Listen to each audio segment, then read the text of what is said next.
Hello future advocates, welcome back to our channel law वाली दी।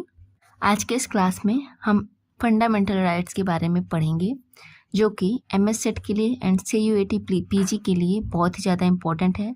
इसके अलावा ये सभी गवर्नमेंट रिलेटेड एग्ज़ाम्स के लिए इम्पोर्टेंट है, जहाँ पे कॉन्स्टिट्यूशन से क्वेश्चंस पूछे जाते हैं। इवन मैं आपको बता दूं कि इस बार भी एमएस सेट में फंडामेंटल राइट से क्वेश्चन पूछे गए हैं, और मैं आपको गारंटी देती हूँ, अगर आज आपने फंडामेंटल राइट्स को इस क्लास से कर लिया तो सारे फंडामेंटल राइट्स आपके टिप्स पे हो जाएंगे। So without any delay class को स्टार्ट। सबसे पहले हम समझते हैं फंडामेंटल राइट्स क्या होते हैं।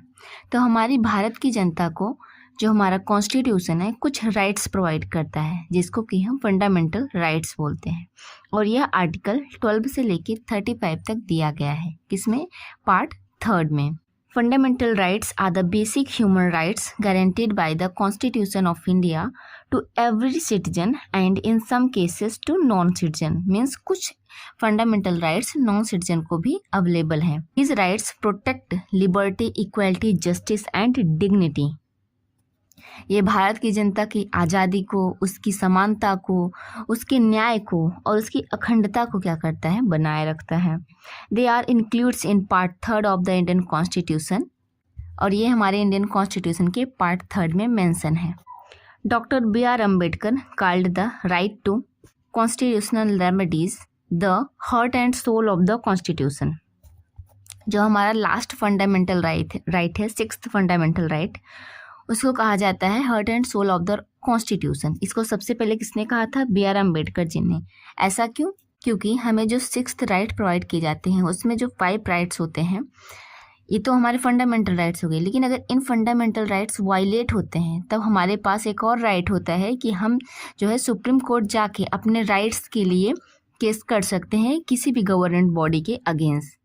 सो इसीलिए 6 नंबर के फंडामेंटल राइट को हार्ट एंड सोल कहा जाता है। आइए हम इसके फीचर को समझते हैं कि हमारे फंडामेंटल राइट का क्या फीचर होता है। Guaranteed by the constitution means हमारा फंडामेंटल राइट किसके द्वारा हमें दिया गया है? ना कि सरकार द्वारा, ना ही किसी पर्सन के द्वारा, बल्कि हमारा कॉन्स्टिट्यूशन हमें ये फंडामेंटल राइट्स देता है। जस्टिसिएबल इन नेचर मीन्स जो हमारा फंडामेंटल राइट है वो जस्टिसिएबल होता है। मीन्स अगर हमारा कोई फंडामेंटल राइट्स वायलेट करता है तो हम सीधे सुप्रीम कोर्ट जा सकते हैं। लेकिन कुछ ऐसे राइट्स भी होते हैं जो नॉन जस्टिसिएबल होते हैं, जैसे क्या होता है? DPSP, ये नॉन जस्टिसिएबल इन नेचर होता है, इसे आप लोग आगे पढ़ेंगे अभी। नॉट एब्सोल्यूट, हमारे फंडामेंटल राइट्स एब्सोल्यूट नहीं होते हैं, मीन्स कि उनमें कुछ रीजनेबल रिस्ट्रिक्शंस लगाए जा सकते हैं। जैसे हमारे पास right to speech and expression होता है, लेकिन हम कहीं भी कुछ भी बोल नहीं सकते हैं, कोई भी इंसान किसी भी स्पेस पे वायलेंस नहीं कर सकता है। मीन्स हमारे राइट्स एब्सोल्यूट नहीं हैं, उस पर रीजनेबल रिस्ट्रिक्शंस अवेलेबल हैं। Protect individuals against arbitrary state actions, और ये राइट जो है हमारे प्रोटेक्ट करते हैं इंडिविजुअल को किसी भी स्टेट के किसी गलत एक्शन से बचाने के लिए। मीन्स कोई भी स्टेट कोई ऐसा लॉ नहीं बना सकता जो कि हमारे फंडामेंटल राइट्स को वायलेट कर पाएँ। Available to citizens and in some cases non citizens, promote democracy, liberty, equality and dignity.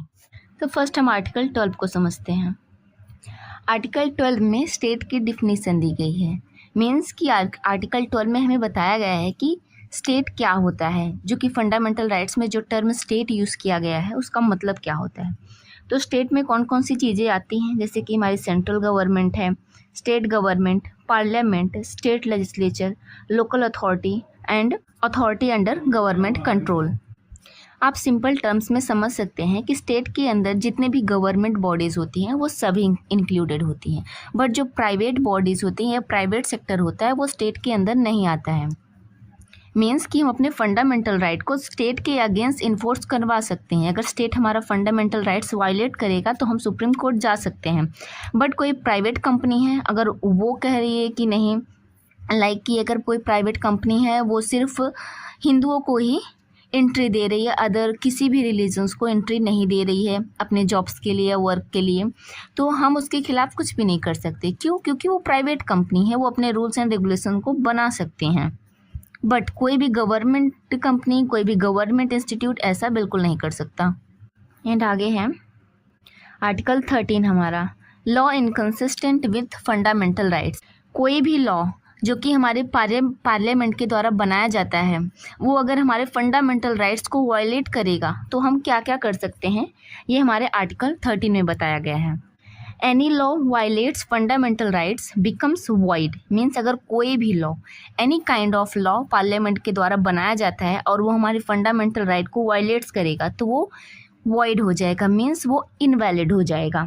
इसके लिए कुछ इंपॉर्टेंट डॉक्ट्रिन्स दिए गए हैं, जैसे doctrine of judicial review.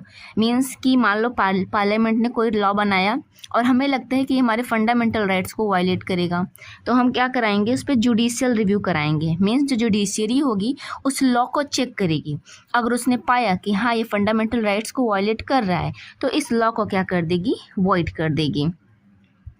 Next है doctrine of severability. What is mean by the severability. Severability का मतलब होता है पृथक्करण करना। जैसे मान लो कोई लॉ बनाया गया और उस लॉ पे जुडिशियल रिव्यू किया गया और हमें पाया गया कि ये पूरा लॉ तो सही है लेकिन इस लॉ का जो ये वाला पॉइंट है वो गड़बड़ है, वो फंडामेंटल राइट्स को वायलेट कर रहा है, तो हम क्या करेंगे, इस स्पेसिफिक लाइन को या इस स्पेसिफिक पार्ट को हम डिलीट कर देंगे, बाकी सभी लॉज को एज इट इज़ रहने देंगे। इसी को हम डॉक्ट्रिन ऑफ सेवरेबिलिटी बोलते हैं। मीन्स किसी भी लॉ का वो पार्ट डिलीट कर देना या हटा देना जो कि फंडामेंटल राइट्स को वायलेट करता है। नेक्स्ट है हमारा डॉक्ट्रिन ऑफ इक्लिप्स। इक्लिप्स आपने जैसे टर्म से सुना होगा कि चंद्र ग्रहण होता है, सूर्य ग्रहण होता है। मीन्स कि क्या करता है, वो हाइड कर लेते हैं। जैसे कि आपने सुना हुआ होगा कि चंद्र ग्रहण के दौरान क्या होता है, चंद्रमा, पृथ्वी और सूर्य। ये क्या हमारा चंद्रमा, ये है पृथ्वी और ये है सूर्य। तो पृथ्वी जो है वो चंद्रमा और सूर्य के बीच में आ जाती है, जिससे क्या होता है, चंद्रमा के ऊपर सूर्य का प्रकाश नहीं पड़ पाता और ये विजिबल नहीं होता है हमारी अर्थ से हमें। तो हमें ऐसा लगता है कि ये क्या हो गया, इक्लिप्स हो गया, मीन्स ये हाइड हो चुका है। इसी प्रकार से ऐसे लॉज जो कि फंडामेंटल राइट्स को वायलेट करते हैं वो क्या हो जाएंगे, हाइड हो जाएंगे, मीन्स वो इनवैलिड हो जाएंगे। उन लॉज को ख़त्म नहीं किया जाएगा जब तक कि हमारा ये फंडामेंटल राइट है और ये हमारा लॉ है जो कि फंडामेंटल राइट्स को वायलेट कर रहा है। अब क्या करेगा, ये लॉ हमारा प्रिवेल कर जाएगा, इसको हाइड कर लेगा, इस लॉ को हाइड कर लेगा, इस पर इक्लिप्स लगा देगा। और जैसे ही मान लीजिए ये हमारा फंडामेंटल राइट आगे चल के गायब हो जाता है, आगे चल के ये हमारा फंडामेंटल राइट ख़त्म हो जाता है, तब क्या होगा, ये वाला जो लॉ है वो फिर से वापस अपनी पोजीशन ले लेगा। जैसे कि पहले हमारे फंडामेंटल राइट्स में एक राइट हुआ करता था, right to property, but right now right to property remove कर दिया गया है। तो ऐसे लॉज जो राइट टू प्रॉपर्टी को वायलेट्स कर रहे थे और उनके ऊपर इक्लिप्स लगा था, वो लॉज अब वापस से एक्टिव हो जाएंगे। एंड नेक्स्ट है हमारा doctrine of weber. Doctrine of weber का मतलब होता है कि जो हमारे फंडामेंटल राइट्स होते हैं can not be waived, fundamental rights को त्यागा नहीं जा सकता। तो आर्टिकल 12 एंड 13 में हमें कुछ बेसिक इन्फॉर्मेशन दिए गए एंड हमारे जो एक्चुअल फंडामेंटल राइट्स है वो आर्टिकल 14 से स्टार्ट होते हैं। तो आर्टिकल 14 से लेके 18 तक हमें राइट टू इक्वालिटी दिया गया है, जिसमें कि आर्टिकल 14 में हमें equality before law and equal protection of law दिया गया है। इक्वलिटी बिफोर लॉ का क्या मतलब होता है कि नो स्पेशल प्रिविलेज, मीन्स कि कोर्ट के आगे, जुडिशियरी के आगे कोई भी इंसान स्पेशल नहीं है, सभी लोग क्या हैं, इक्वल हैं। इक्वल प्रोटेक्शन ऑफ लॉ का क्या मतलब होगा कि equal treatment in similar situation, equal treatment in similar situation. Means ऐसे समझिए कि इक्वल प्रोटेक्शन ऑफ लॉ का मतलब होता है कि जो अनइक्वल होते हैं उनको अनइक्वली ही ट्रीट कीजिए। जैसे कि मान लीजिए कि जो वुमेन्स हैं वो बहुत समय पहले से ही क्या है, बहुत ही ज़्यादा शोषित वर्ग में शामिल की जाती हैं, तो उनको क्या दिया जाएगा, प्रिविलेज दिया जाएगा, ताकि वो भी अपलिफ्ट हो सकें और इक्वलिटी को मैच कर पाएँ। अगर मान लीजिए ये ऐसे बड़े हाइट का पर्सन है और एक छोटे हाइट का पर्सन है, ठीक है, इन दोनों की सामने यहाँ पे एक बैरियर लगा हुआ है, ठीक है, और इसको भी एक यहाँ पे सपोर्ट दिया जाता है चढ़ने के लिए और इसको भी दिया जाता है। तो अगर ये बड़ा वाला पर्सन इस पे चढ़ जाएगा तो इस दीवार के बाहर देख पाएगा कि क्या चल रहा है, लेकिन अगर इस छोटे वाले पर्सन को इस पे हम यहाँ पे खड़ा कर देंगे तब भी ये यहाँ तक नहीं पहुँच पाएगा। तो क्या यहाँ पे इक्वलिटी हो सकती है? नहीं। इसी के लिए यहाँ पे लाया गया है equal protection of law. Means जो अनइक्वली हैं उनको आपको अनइक्वली ही ट्रीट करना पड़ेगा, इनको और सपोर्ट्स की ज़रूरत है ताकि ये ऊपर चढ़ के अच्छे से देख पाएँ, मीन्स कि ये खुद को अपलिफ्ट कर पाएँ। नेक्स्ट है हमारा आर्टिकल 15। इसमें बताया गया है प्रोहिबिशन ऑफ डिस्क्रिमिनेशन। किसी भी प्रकार के भेदभाव को रोकने के बारे में यहाँ पे बताया गया है कि जो हमारी स्टेट होती है, मीन्स जो हमारी गवर्नमेंट बॉडीज़ होती हैं, वो इन सभी ग्राउंड्स पे भेदभाव नहीं कर सकती। किस पे? रिलीजन पे, रेस पे, कास्ट पे, सेक्स और प्लेस ऑफ बर्थ पे। मीन्स कि किसी इंसान का धर्म क्या है उस आधार पे भेदभाव करना, किसी की नस्ल, किसी की जात, किसी का लिंग या किसी का जन्म स्थान, इन सभी ग्राउंड पे एक स्टेट किसी भी इंडिविजुअल को डिस्क्रिमिनेट नहीं कर सकता। Special provisions allows for women, children, SC, ST and OBCs and EWS। Next है आर्टिकल 16। इसमें बताया गया है equality in public employment. Means कि जितने भी इंडिविजुअल हैं इंडिया में सभी को पब्लिक एम्प्लॉयमेंट में इक्वलिटी, समानता मिलनी चाहिए। जैसे कि बहुत सारे प्लेसेस पे ऐसा होता है कि सेम काम के लिए मेंस को अच्छी सैलरी दी जाती है एंड वुमेन्स को कम सैलरी दी जाती है। तो यह एक तरीके की असमानता ही हुई। इसीलिए हमारा जो आर्टिकल 16 है वो हमें राइट देता है कि इक्वलिटी होनी चाहिए पब्लिक एम्प्लॉयमेंट में। मीन्स हमारा राइट है इक्वलिटी के साथ वर्क करना। एंड नेक्स्ट है हमारा आर्टिकल 17। इसमें दिया गया है abolition of untouchability. Means untouchability means छुआछूत। जैसे कि बहुत सारे लोग कहते हैं कि कोई एक इंसान है वो अछूत है, इसको टच मत करो। इस तरीके की मानसिकता के भी लोग होते हैं समाज में। उन्हीं को आईना दिखाने के लिए हमारा ये राइट है। मीन्स कि आप किसी के भी प्रति छुआछूत का भाव, अनटचबिलिटी नहीं रख सकते हैं। अगर आप ऐसा करते हैं तो ये पनिशेबल एक्ट है। Abolition of titles. No titles except military and academic distinctions. Means right now हमारे इंडिया में कॉन्स्टिट्यूशन चलता है। मीन्स अब यहाँ पे राजा और रजवाड़े नहीं रह गए हैं। सो कोई भी टाइटल्स इंसान अपने आगे नहीं यूज़ कर सकता है। इवन लेटेस्ट अपडेट ये है कि जो लोग पद्म विभूषण या फिर पद्म भूषण पा रहे हैं वो भी अपने नाम के आगे इन सब टाइटल्स का यूज़ नहीं कर सकते हैं। सिर्फ एकेडमिक रिकॉर्ड्स वाले, मिलिट्री वाले अपने नाम के आगे टाइटल्स यूज़ कर सकते हैं। इसके अलावा रेस्ट ऑफ कोई भी नहीं यूज कर सकता। नेक्स्ट है हमारा राइट टू फ्रीडम। ये आर्टिकल 19 से लेके 22 तक दिया गया है। ये सारे आर्टिकल्स, उनके आर्टिकल नंबर्स, ये सभी याद रखना बहुत ही ज़्यादा इम्पोर्टेंट है। तो सबसे पहले हम समझते हैं आर्टिकल 9 में हमें क्या दिया गया है। आर्टिकल 9 में अगेन हमें 6 फंडामेंटल फ्रीडम्स दिए गए हैं। पहले ये 6 हुआ करते थे, जिसमें कि राइट टू ओन प्रॉपर्टी वो हटा दिया गया है 86th कॉन्स्टिट्यूशनल अमेंडमेंट से। तो इसमें फर्स्ट है हमारा freedom to speech and expression, freedom to assembly, freedom to form association, freedom to movement, freedom to residence, freedom to profession, trade, occupation और बिजनेस। मीन्स हमारे पास स्पीच एंड एक्सप्रेशन का अधिकार है। इसी के तहत हमारा राइट टू प्रेस भी आता है। बट अगेन मैं आपको बता दूं, ये सारे राइट्स एब्सोल्यूट नेचर के नहीं है। इन सभी पे रीजनेबल रिस्ट्रिक्शंस लगाई जा सकती हैं। And right to assembly means हम पीसफुली कहीं भी असेंबल हो सकते हैं। Right to form association means हम अपना कोई भी ग्रुप बना सकते हैं, कोई भी एसोसिएशन बना सकते हैं, कोई भी ऑर्गेनाइजेशन बना सकते हैं। And freedom to movement means हम इंडिया की किसी भी टेरिटरी में ईजिली मूव कर सकते हैं या मूवमेंट कर सकते हैं। फ्रीडम टू रेजिडेंस मीन्स हम इंडिया की किसी भी टेरिटरी में रह सकते हैं। एंड लास्ट है हमारा फ्रीडम ऑफ प्रोफेशन मीन्स हम कोई भी प्रोफेशन चूज़ कर सकते हैं। अब इसका मतलब ये नहीं है कि हम स्मगलिंग करना स्टार्ट कर दें।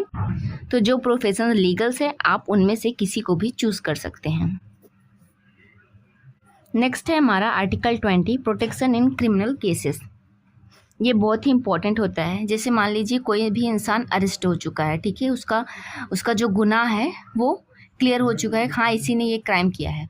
अब उसके पास कौन कौन से राइट होंगे? तो ये 3 राइट्स होते हैं। फर्स्ट है no ex post facto law means कि जब ये क्राइम हुआ तब जितने भी लॉज एग्जिस्ट करते थे उसी के अकॉर्डिंग इसको सज़ा दी जाएगी। मीन्स इसने कोई चोरी का काम किया, ठीक है, और आगे चल के चोरी जो होता है फांसी की सज़ा चोरी के लिए दी जाने लगी। तो अब इस बेचारे को फांसी नहीं दी जाएगी। क्यों? क्योंकि इसने जब ये क्राइम किया तब ये लॉ एग्जिस्ट नहीं करता था। ये एक्स पोस्ट फैक्टो लॉ है, ये बाद में आया है। इसी के प्रकार से नेक्स्ट है डबल जियोपार्डी। मीन्स किसी भी एक इंडिविजुअल को किसी एक क्राइम के लिए 2 बार सज़ा नहीं दी जा सकती। जैसे सपोज कि इस इंडिविजुअल ने चोरी की और इसको कोर्ट ने सज़ा सुना दी, किसको, जेल हुई है। आगे चल के जब ये जेल से छूट जाता है तो फिर जिसके घर में इसने चोरी की थी वो फिर से जाके केस कर देते हैं कि कोर्ट में। तो ऐसा नहीं होगा कि वो जितनी बार केस करेंगे, जितनी बार जीतेंगे, उसको इतनी बार सज़ा होगी। अगर इसको एक बार सज़ा मिल गई जुडिशरी के द्वारा, फिर दोबारा इसको डबल जियोपार्डी के तहत सज़ा नहीं दी जा सकती। नेक्स्ट है हमारा नो सेल्फ इंक्रिमिनेशन। मीन्स किसी भी इंडिविजुअल को हम फोर्स नहीं कर सकते कि वो अपने खिलाफ स्टेटमेंट दे। मीन्स जैसे कि आपने मूवीज़ में देखा होगा, बहुत सारे वकील क्या करते हैं, किसी को बहुत ही ज़्यादा एग्रेसिवली फोर्स करते हैं कि जवाब दो, तुमने ये क्राइम किया है। आप ऐसा नहीं कर सकते हैं क्योंकि ये हमारा राइट है कि नो सेल्फ इंक्रिमिनेशन। आप किसी को फोर्स नहीं कर सकते कि वो अपने खिलाफ गवाही दे। नेक्स्ट है हमारा आर्टिकल 21, जो कि मोस्ट इम्पॉर्टेंट है, right to life and personal liberty. यह राइट हमें बताता है कि हमारे पास राइट टू लाइफ है, जीवन जीने का अधिकार है, और पर्सनल लिबर्टी का अधिकार है। इसमें हमारा आता है राइट टू प्राइवेसी, जो कि हमें पुत्ता स्वामी के केस से मिला है। नेक्स्ट है right to education and right to livelihood, right to shelter, right to clean environment and right to legal aid. इसके अलावा भी बहुत सारे ऐसे राइट्स होते हैं जो कि right to life and personal liberty में आते हैं। नेक्स्ट है आर्टिकल 21A, जिसमें आता है हमारा राइट टू एजुकेशन। ये हमारा 86th कॉन्स्टिट्यूशनल अमेंडमेंट से ऐड किया गया है, जिसमें आता है free and compulsory education for children age 6 to 14 years. जो 6 to 14 ईयर्स के चिल्ड्रंस हैं उनको free and compulsory education provide किया जाना चाहिए। नेक्स्ट है हमारा आर्टिकल 22। ये अगेन मोस्ट इम्पॉर्टेंट है। इसमें बताया गया है protection against arrest and detention. Means अगर किसी इंसान को अरेस्ट कर लिया जाता है, ठीक है, तो उसके पास कौन कौन से राइट्स होते हैं। तो फर्स्ट है right to know grounds of arrest. Means आप तत्काल ही उस इंसान से पूछ सकते हैं। जैसे मान ली कोई पुलिस ऑफिसर आपको अरेस्ट करने आ रहा है, तो आपके पास ये राइट होता है कि आप उससे पूछ सके कि मुझे किस ग्राउंड पे अरेस्ट किया जा रहा है। नेक्स्ट है right to consult a lawyer, और आपके पास उसी समय ये राइट होता है कि आप अपने लॉयर से कंसल्ट कर सकें। नेक्स्ट है produced before magistrate with in 24 hours. Mean आपको मान लीजिए अरेस्ट करके लेके गए, लेकिन अरेस्ट के बाद आपका यह राइट है कि 24 आवर्स के अंदर आपको मजिस्ट्रेट के सामने प्रेजेंट किया जाए। तो यहाँ पे हमारा आर्टिकल 19 से लेके 22 तक कंप्लीट होता है। नेक्स्ट है हमारा राइट अगेंस्ट एक्सप्लॉयटेशन, जो कि आर्टिकल 23 और 24 में दिया गया है। 23 में क्या दिया गया है, prohibit human trafficking, beggar and force labour. Means किसी भी इंसान की आप ट्रैफिकिंग नहीं कर सकते हैं, तस्करी नहीं कर सकते हैं, किसी से बेगरिंग नहीं करवा सकते, किसी से फोर्स लेबर यानी कि बहुत ही ज़्यादा हार्ड मजदूरी नहीं करवा सकते। नेक्स्ट है article 24, prohibits child labour below 14 year in hazardous industries. Means 14 year old जो चाइल्ड्स होते हैं उनको आप हजार्डस इंडस्ट्रीज में वर्क नहीं करा सकते। एंड नेक्स्ट राइट है हमारा right to freedom of religion, जो कि आर्टिकल 25 से लेकर 28 तक दिया गया है। आर्टिकल 12 में क्या दिया गया है कि freedom to profess, practice and propagate religion. Means कि आप अपने रिलीजन को फॉलो कर सकते हैं, उसे प्रैक्टिस कर सकते हैं और अपने रिचुअल्स को परफॉर्म भी कर सकते हैं। एंड 26 में दिया गया है मैनेज रिलीजियस अफेयर्स। आपके रिलीजन से रिलेटेड जो भी अफेयर्स है आप उसको भी मैनेज कर सकते हैं। नेक्स्ट है no religious taxes. Means article 27 के तहत कोई भी रिलीजियस टैक्स आपसे नहीं लिया जा सकता है। आप स्वतः से किसी बोर्ड में दान कर दे, जैसे कि वक्फ बोर्ड होता है मुस्लिम्स के लिए, वहाँ पे जो भी मुस्लिम चाहे वहाँ पे जाके दान कर सकता है। इसी प्रकार से वैष्णो देवी साइन बोर्ड होता है, जहाँ पे कोई भी हिंदू चाहे तो वहाँ पे जाके इजीली दान कर सकता है। बट आपको उन सभी बोर्ड्स के तहत, जैसे कि मान लो आप हिंदू हो तो आपको फोर्स नहीं किया जाएगा कि आप रिलीजियस टैक्स पे ही करो। नेक्स्ट है आर्टिकल 28, रिलीजियस इंस्ट्रक्शंस रिस्ट्रिक्शंस इन स्टेट फंडेड इंस्टीट्यूट। जो स्टेट फंडेड इंस्टीट्यूट्स होते हैं वहाँ पे आप किसी को रिलीजियस इंस्ट्रक्शंस नहीं दे सकते हैं। नेक्स्ट है हमारा कल्चरल एंड एजुकेशनल राइट, जो कि आर्टिकल 29 से 30 तक दिया गया है। इसमें फर्स्ट है 29 में protection of language, script and culture of minorities. Means जो माइनॉरिटीज़ होती हैं वो अपने लैंग्वेज को, स्क्रिप्ट को, कल्चर को क्या कर सकती हैं, प्रोटेक्ट कर सकती हैं। एंड आर्टिकल 13 में है minorities can establish and administer educational institute. Means ऐसी माइनॉरिटी जिनका स्पेसिफिक लैंग्वेज है, स्पेसिफिक कल्चर है, वो खुद के एजुकेशनल इंस्टीट्यूट खोल सकती हैं। एंड नेक्स्ट है हमारा राइट टू कॉन्स्टिट्यूशनल रेमेडीज़, जो कि आर्टिकल 32 में दिया गया है। इसी को B.R. अम्बेडकर जी ने heart and soul of the Indian constitution कहा था। क्यों? क्योंकि ये जो हमारा राइट है वो हमारे अदर राइट्स को प्रोटेक्ट करता है। Citizen can directly approach the supreme court for enforcement of fundamental rights. किसी भी इंसान का फंडामेंटल राइट्स वायलेट होता है तो इस राइट के तहत आप सीधे सुप्रीम कोर्ट जा सकते हैं। इसमें 5 तरीके की रिट्स दी गई है: habeas corpus, mandamus, prohibition, certiorari and quo warranto. Habeas corpus का क्या मतलब होता है कि to produce the body. Means किसी को आपने अरेस्ट कर दिया तो 24 घंटे के अंदर आपको उसको मजिस्ट्रेट के सामने प्रेजेंट करना ही करना है। अगर आप ऐसा नहीं करते हैं तो कोर्ट की तरफ से आपको हेबियस कॉर्पस की रिट दी जा सकती है। नेक्स्ट है मैंडेमस। मीन्स कि कोई अगर गवर्नमेंट बॉडी है वो अपने फंक्शन को सही तरीके से परफॉर्म नहीं कर रही है, अपना कार्य नहीं कर रही है, तो भी आप कोर्ट जा सकते हैं, वहाँ से मैंडेमस की रिट इशू करा सकते हैं। प्रोहिबिशन एंड सर्सियोरी को हम साथ में समझते हैं।